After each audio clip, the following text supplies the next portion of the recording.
Hari-hari ini kita mau kembali menyanyi memuji Tuhan. Siapkan dirimu untuk diberkati oleh firman Tuhan, dan siapkan dirimu juga untuk masuk dalam hadirat Tuhan lebih lagi.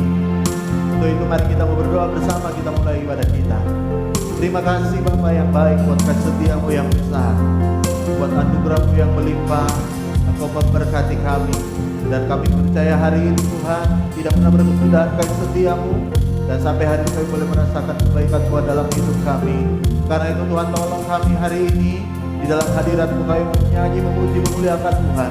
Kami kuduskan hamba-Mu yang melayani, bahkan oleh kuasa darah anugerah Allah, darah Yesus sudah mengkuduskan melayakkan kami semua supaya memuji, memuliakan Tuhan. Terima kasih Bapak, terima kasih Tuhan. Kami buka hati kami siapkan hidup kami untuk menyanyi, memuji, memuliakan Tuhan di dalam nama Tuhan Yesus. Yang kita yang telah siap memuji Tuhan, sama-sama katakan amin, amin, amin, amin. Puji Tuhan. Mari katakan sama-sama, tak sedetik pun Tuhan tinggalkan kita. Tak sedetik Kau tinggalkan anugerah-Mu berlimpah bagiku.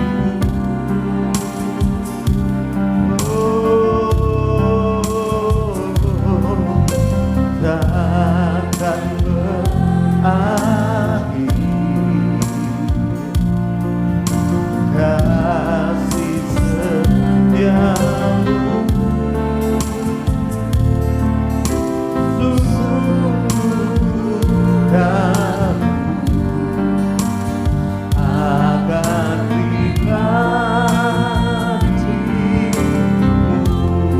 Mari dari awal lagi katakan, tak sedetik pun Tuhan tinggalkan setiap kita. Sama-sama. Tak sedetik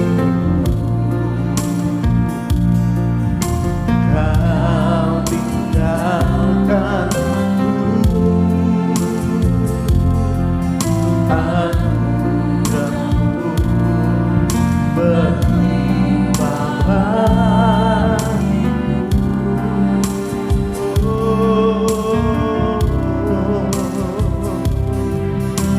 Takkan berakhir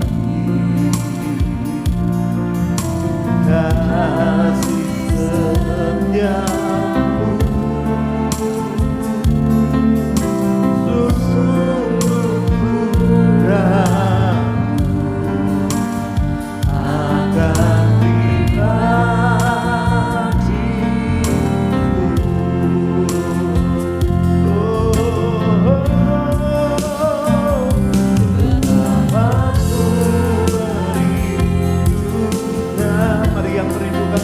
Katakan Engkau yang Tuhan,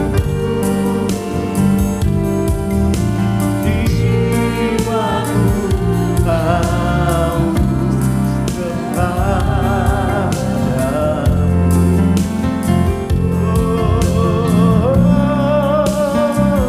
Sepanjang hidup Kau memberkatiku, Kau memberkatiku.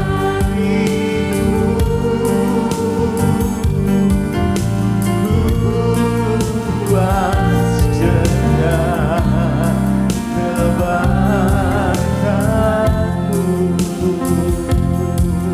Mari dari awal lagi katakan sama-sama. Tak sedetik Kau tinggalkanku, anugerah-Mu berlimpah Tuhan, anugerah-Mu berlimpah bagiku.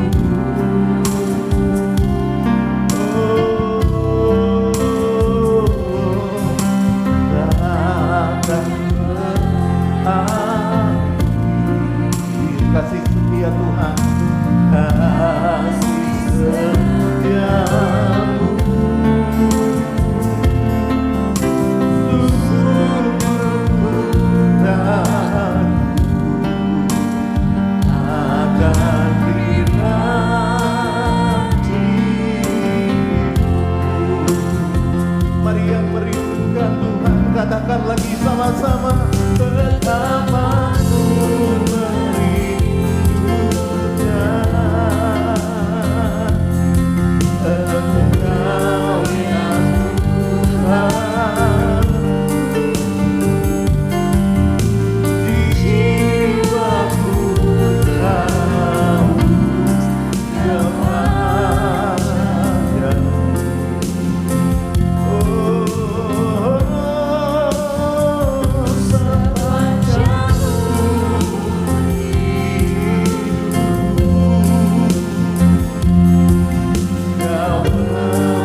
Mari angkat suaramu yang di rumah, sembah Tuhan.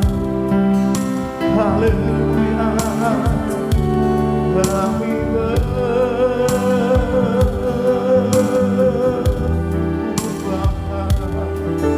Haleluya. Oh, mari sembah Tuhan.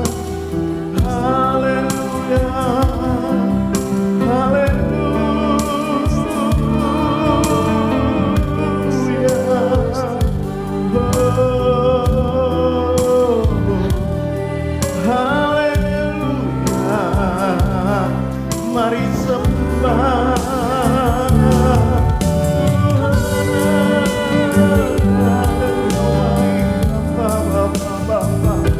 Engkau baik, Engkau pelihara hidup kami dengan kasih setiamu yang besar.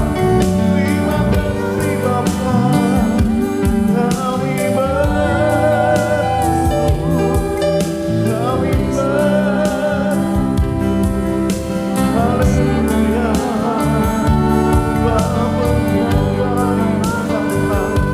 Bahwasanya selama-lamanya kasih setiamu, kasih setiamu. Mari yang di rumah lebih lagi sembah Bapa, sebab Engkau baik Tuhan. Engkau Bapa kami, Engkau Bapa kami yang baik, sama-sama. Oh Bapakku yang baik, sangat cinta kasih-Mu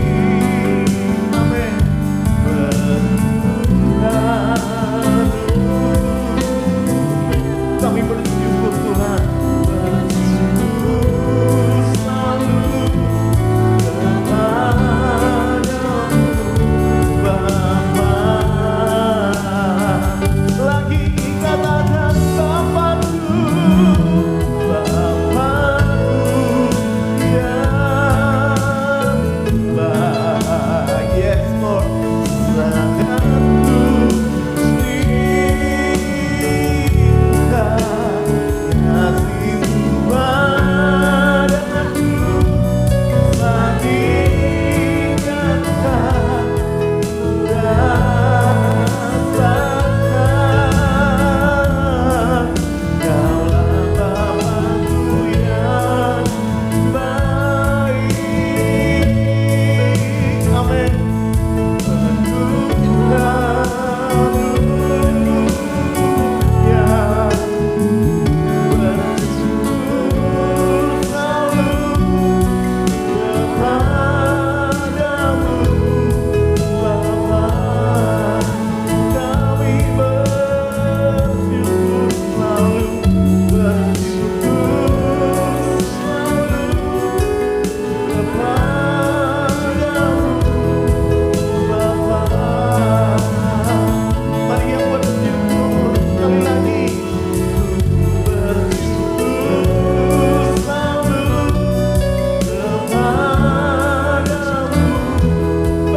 Kami buka hati kami pagi hari ini.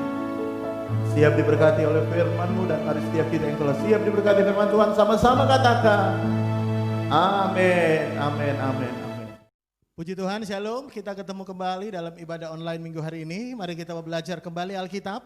Buka Alkitab saudara dalam Injil Lukas pasal yang ke-17. Kita baca di ayat yang ke-7. Satu ayat aja kita baca. Firman Tuhan berkata begini.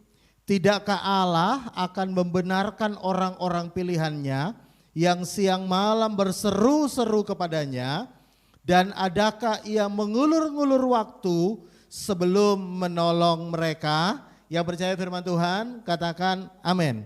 Saya tertarik statement Alkitab yang berkata adakah Tuhan mengulur-ngulur waktu sebelum menolong mereka. Saya tuh hal yang saudara perlu yakini bahwa begini, Tuhan itu adalah Tuhan yang baik. Dia tidak pernah mengulur-ngulur waktu untuk menolong kita. Atau dengan kata lain, Tuhan itu selalu menolong tepat pada waktunya. Dia tidak memperlambat, dia tidak pernah terlambat. Yang percaya firman Tuhan katakan amin.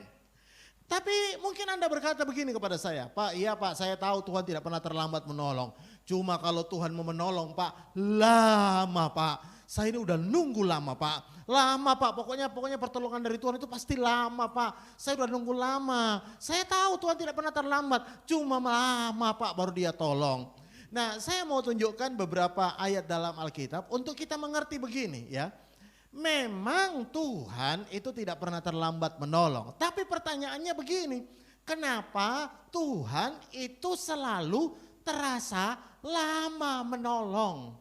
Beberapa orang mungkin berkata begini, Pak saya butuh uang loh hari ini, tapi kok Tuhan belum tolong saya. Tuhan tolong saya lama Pak. Beberapa orang mungkin berkata, Pak saya butuh jodoh hari ini, tapi Tuhan kok belum berikan. Lama Pak. Beberapa orang berkata, Pak saya butuh pekerjaan. Saya tahu Tuhan pasti buka jalan. Tuhan tidak pernah terlambat. Tapi lama Pak, saya sudah menunggu, Tuhan belum jawab. Beberapa orang juga mungkin berkata, Pak saya berdoa untuk suami saya bertobat. Tapi Pak lama sampai hari ini Pak, sampai aku punya cucu, suamiku gak berubah. Beberapa orang juga berkata, Pak saya berdoa Pak untuk anak saya supaya berubah. Pak sampai hari ini Tuhan belum jawab. Kenapa? Lama Pak, lama. Tuhan memang tidak pernah terlambat, tapi Tuhan itu lama kalau menolong. Saya tahu dengan persis dan saya percaya dengan seyakin-yakinnya Tuhan itu tidak lama, kitanya yang kerasa lama. Ya. Nah pertanyaannya, kenapa kita merasa lama? Kenapa kita rasa pertolongan Tuhan lama? Padahal dia bilang dia tidak pernah terlambat. Nah ini yang saya bahas yang pertama adalah begini. Kalau saudara baca dalam Alkitab, lihat dulu 1 Samuel pasal 13 ayat yang ke-8. Ini cerita tentang Saul, ya Saul menantikan Samuel. Firman Tuhan berkata begini, ia menunggu 7 hari lamanya sampai waktu yang ditentukan Samuel. Tetapi ketika Samuel tidak datang ke Gilgal, mulailah rakyat itu berserak-serak meninggalkan dia. Sekarang lompat ayat 11, ya. Jadi waktu itu Samuel terlambat, kata Saul terlambat, ya. Lalu kemudian Saul memberanikan diri bakar korban. Nah saudara perlu perhatikan baik-baik, raja tidak diperkenankan bakar korban. Lihat ayat 11, tetapi kata Samuel, apa yang telah kau perbuat? Ternyata Samuel datang, ya.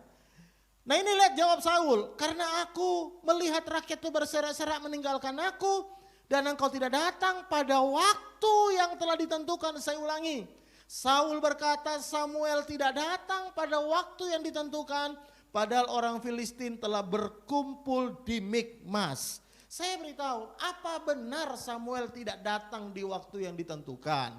Saya beritahu, Samuel itu datang di tepat pada waktu yang ditentukan.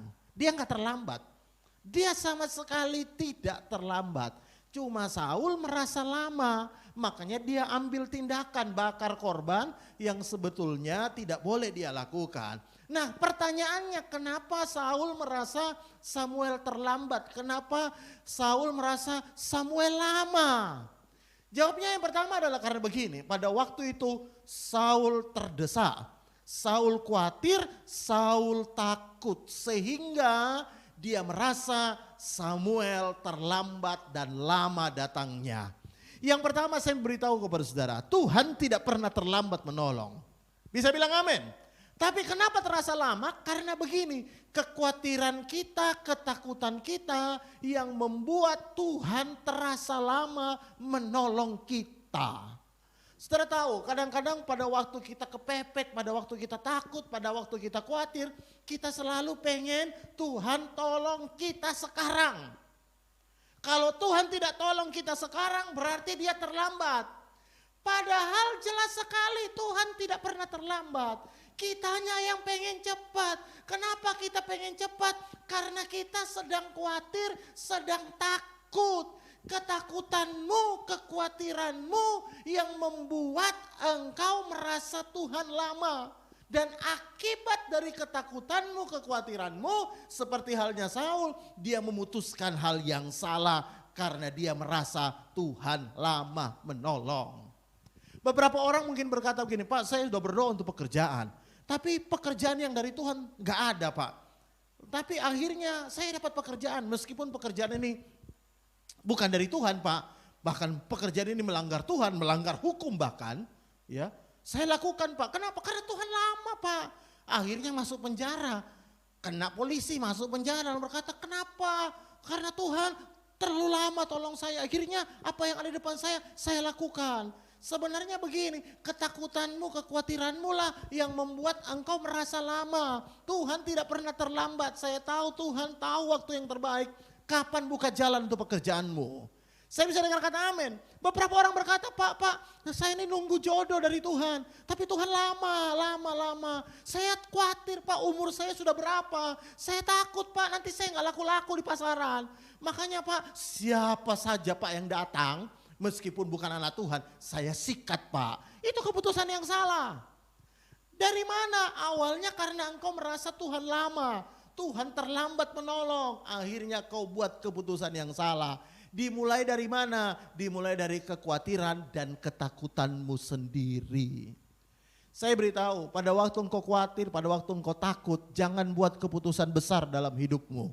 Kenapa? Bisa jadi kekhawatiran dan ketakutanmu bahwa Tuhan lama menolong engkau.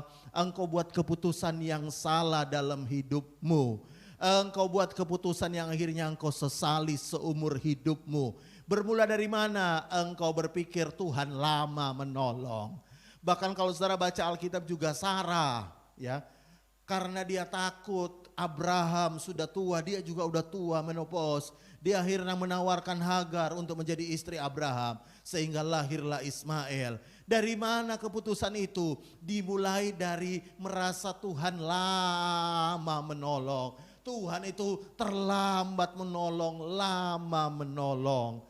Saya beritahu hari ini, dengarkan baik.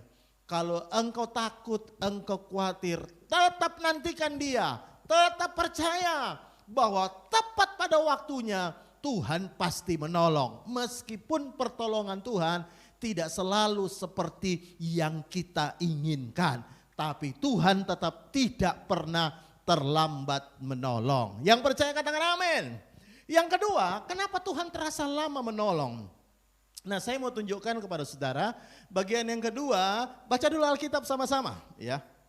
Di dalam Injil Matius pasal yang keempat, kita baca di ayat yang kedua. Ini cerita tentang Yesus dicobai setelah dia puasa 40 hari.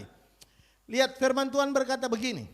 Dan setelah berpuasa 40 hari dan 40 malam, akhirnya laparlah Yesus. Ya.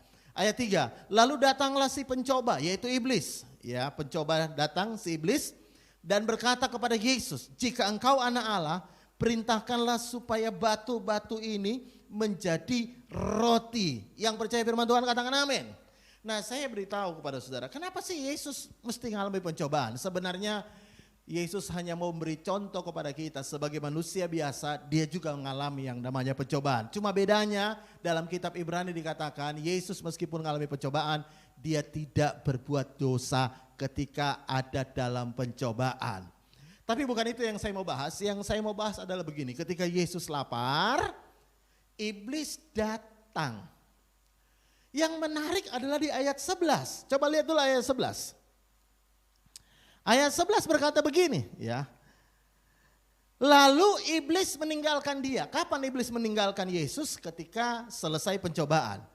Lihat berikutnya, dan lihatlah malaikat-malaikat datang melayani Yesus. Jadi malaikatnya itu datang terlambat setelah Yesus dicobai. Setelah iblis pergi baru malaikat datang bawa roti, bawa makanan. Pertanyaannya begini ya, kenapa malaikatnya kesuwen, kelamaan?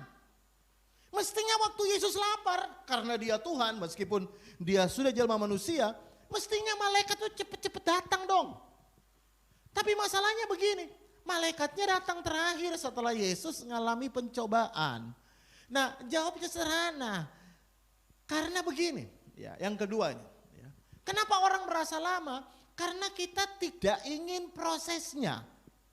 Kita langsung pengen hasilnya. Yesus juga di muka bumi ini dia dilatih untuk sabar meskipun dia sudah sangat sabar. Buktinya apa? Kalau saya jadi Yesus saya akan marah. Saudara tahukah Anda orang kalau udah lapar biasanya tambah gampang emosi. Ayo yang setuju bilang amin ya. Udah lapar puasa 40 hari malaikatnya telat datang. Oh kalau saya jadi Yesus saya akan tanya gini, manajernya siapa ini? Siapa ini panitianya? Kok telat datangnya? Aku udah lapar. Kok terlambat datangnya? Sampai setan duluan datang, kasih pencobaan sampai 3 pencobaannya lagi. Ya, dia udah bawa aku kemana-mana. Kau terlambat datang. Mana? Pecat aja ini malaikat-malaikat ini. Terlambat datang. Tapi Alkitab tidak pernah mencatat demikian. Ya, Alkitab berkata Yesus tetap dilayani dan dia tidak komplain, tidak protes apa-apa. Saya beritahu yang kedua begini ya. Kebiasaan kita adalah begini. Kita langsung selalu mau hasil. Tidak mau sabar nunggu prosesnya. Anda kalau ke restoran, Anda akan pesan kepada pelayannya. GPL ya. Apa itu GPL? Gak pakai lama ya. Karena kita mau makan pun kita ngerti masaknya. Ya, misalnya makan ikan bakar, kita ngerti ikannya mesti dibakar lebih dulu, butuh proses. Tapi kita pengen cepat. Kita pengen selalu cepat. Kita nggak mau prosesnya, kita langsung mau kepada apa saudara? Hasilnya. Bahkan karena kita selalu pengen cepat, bahkan sampai ibadah online pun, ibadah online di skip YouTube-nya. Kenapa? Gak pengen dengar ini, di skip. Akhirnya ibadah YouTube yang online harusnya setengah jam, tinggal 5 menit. Karena di skip. Kita pengen cepat. Ya. Ada puji-pujiannya di skip, alah pujiannya lama, langsung khotbah aja. Pas pendetanya baca ayat, aduh kesuwen baca ayatnya, dicepetin. Sampai pada doa berkatnya, baru ini doa berkat ini. Kita selesai ibadah online. Itu tandanya apa saudara? Kita ini terbiasa pengen cepat. Tidak mau sabar nunggu prosesnya. Dan karena itu bagian yang kedua saya beritahu, kita selalu rasa lama. Kita langsung pengen proses. Kita pengen langsung hasil, gak mau nunggu proses. Padahal Tuhan izinkan proses itu supaya ngubah karakter kita. Saya mau beritahu banyak kali hasil yang Tuhan berikan tidak ngubah kita. Tapi justru proses dalam kehidupan nunggu jawaban doa itu ngubah kita. Jadi segala sesuatunya Tuhan izinkan untuk proses membentuk kita. Alkitab berkata orang Israel jalan 40 tahun untuk proses merendahkan hatinya. Saya mau beritahu kepada saudara ya. Bagi Tuhan itu gampang sekali kok menjawab apa yang kau inginkan. Ya. Gampang kok, sakit sembuh bagi Tuhan gampang. Ya. Tapi mengubah orang sombong jadi rendah hati itu prosesnya wow. Ya. Membuat orang yang dulu nggak kenal Tuhan sampai bisa kenal Tuhan itu kadang-kadang prosesnya. Dan kadang-kadang Tuhan izinkan itu sehingga kita dibentuk karakternya menjadi lebih baik. Menjadi serupa dengan Kristus. Ada beberapa orang dulu sombongnya minta ampun, gak kenal siapa-siapa. Ada beberapa orang itu gak tahu hargai orang lain. Baru kaya dikit, udah sombongnya gak hargai orang lain. Siapa lu, udah lupa ingatan. Siapa gue, lu gak kenal gue, hah? Udah lupa ingatan, sombongnya minta ampun. Sampai suatu saat dia butuh sesuatu dan Tuhan izinkan belum dijawab untuk menunggu proses-proses pembentukan di dalam hidupnya. Saya mau beritahu kepada saudara, Tuhan lebih peduli akan hidup kita yang dibentuk lebih daripada apa yang kita butuhkan. Karena bagi Tuhan terlalu gampang untuk memberikan. Saya mau beritahu, yang paling susah adalah mengosongkan kita. Tuhan itu mengisi kita itu sangat gampang. Tapi yang paling susah adalah mengosongkan kita.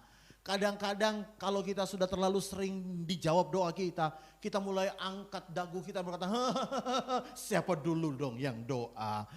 Kamu gak benar makanya doamu gak dijawab. Aku orang benar. Padahal menurut saya Alkitab berkata, Anda dijawab doamu bukan karena engkau benar, karena anugerah Tuhan. Katakan amin. Bisa bilang amin. Tidak ada seorang pun yang layak terima sesuatu dari Tuhan kecuali dianugerahkan Tuhan kepadamu. Jadi apa yang perlu kita sombongkan? Apa yang perlu kita banggakan? Yang perlu kita banggakan cuma satu, kebaikan Tuhan dalam hidup kita. Karena itu kenapa engkau rasa lama? Karena engkau tidak pengen diproses. Engkau pengen cepat.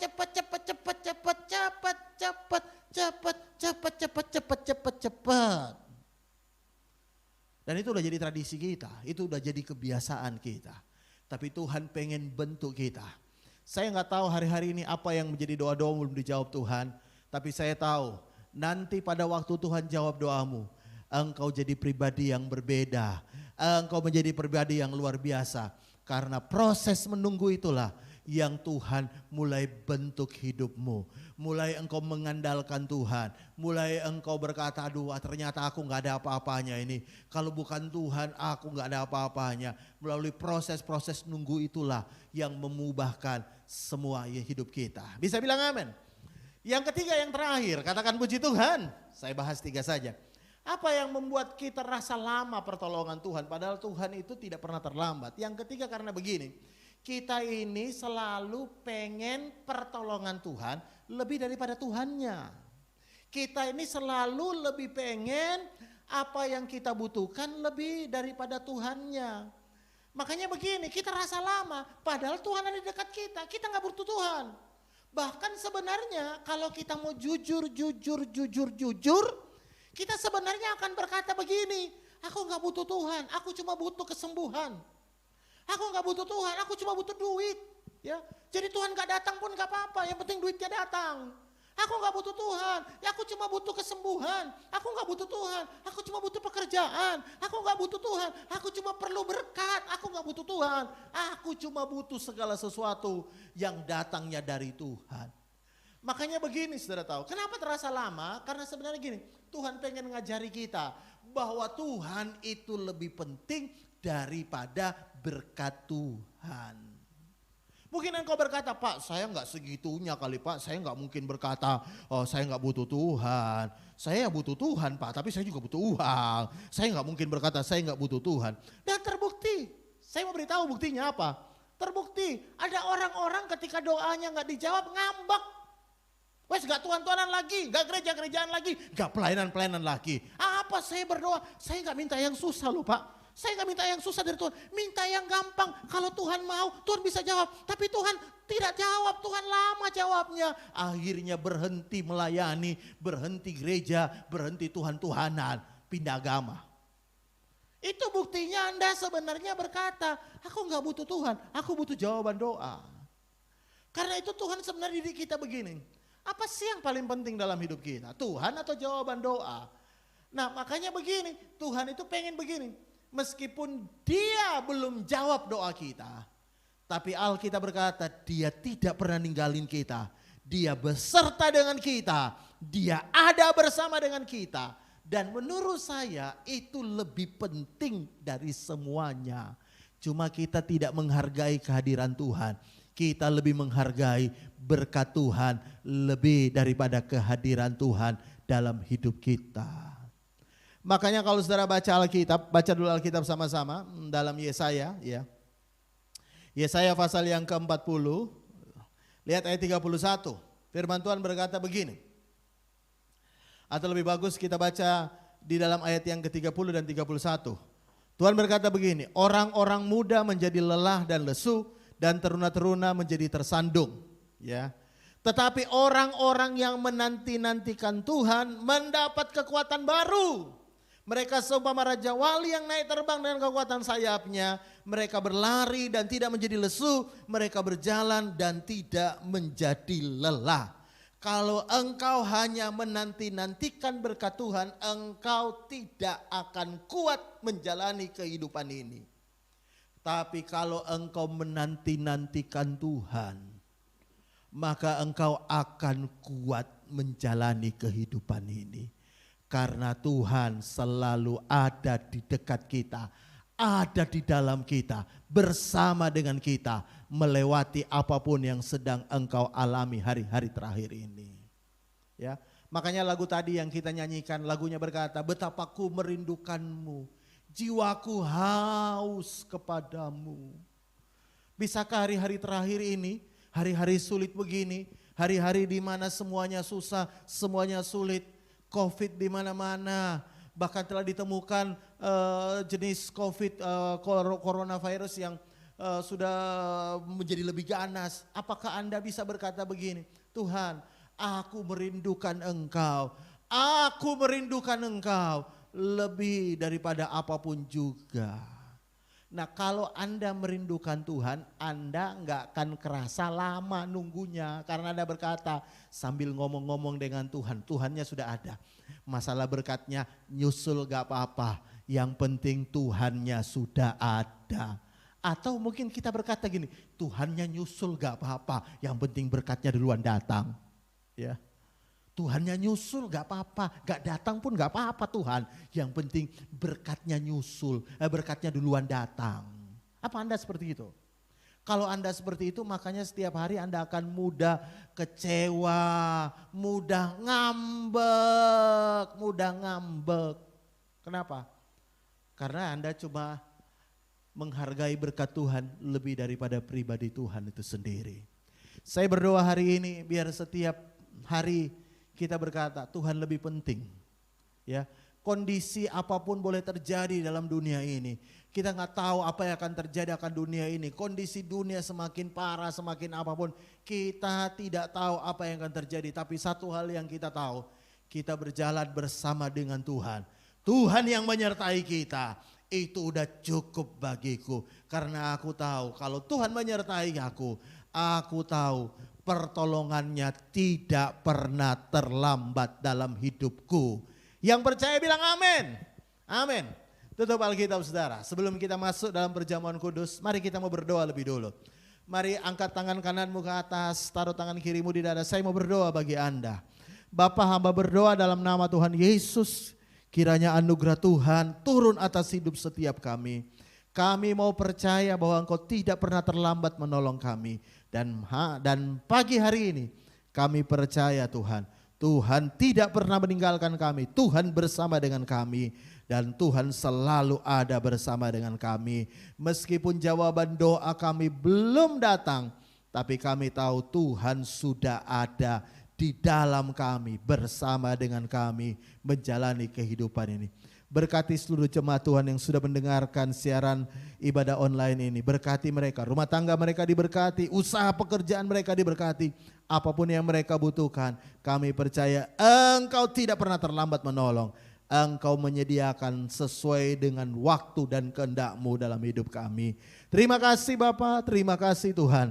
Dan sebentar juga kami mau masuk dalam perjamuan kudus. Tuhan memberkati kami semua. Dalam nama Tuhan Yesus. Setiap kita yang percaya menanti-nantikan janji Tuhan yang tidak pernah terlambat, sama-sama katakan amin, amin, amin, amin. Baik, kita mau masuk dalam perjamuan kudus pagi hari ini. Bapak Ibu yang sudah menerima tubuh dan darah Yesus yang sudah dibagikan, mari kita mau berdoa bersama, kita masuk dalam perjamuan kudus. Tuhan Yesus, terima kasih buat tubuh dan darah Yesus, dan hari ini kami percaya lewat persekutuan dengan tubuh dan darah Yesus, semua dosa-dosa kami sudah diampuni, semua sakit penyakit kami sudah disembuhkan. Bahkan kami percaya semua dosa kelemahan kami sudah diampuni. Kami diperbarui, kami dikuduskan, kami disembuhkan, kami dipulihkan oleh Tuhan. Oleh karena itu bagi Bapak Ibu saudara-saudara yang percaya, mari angkat tangan dengan tangan kanan hosti dan dengarkan firman Tuhan. Bukankah roti yang kita pecahkan ini adalah persekutuan dengan tubuh Kristus. Amin. Mari makan dengan percaya dalam nama Tuhan Yesus.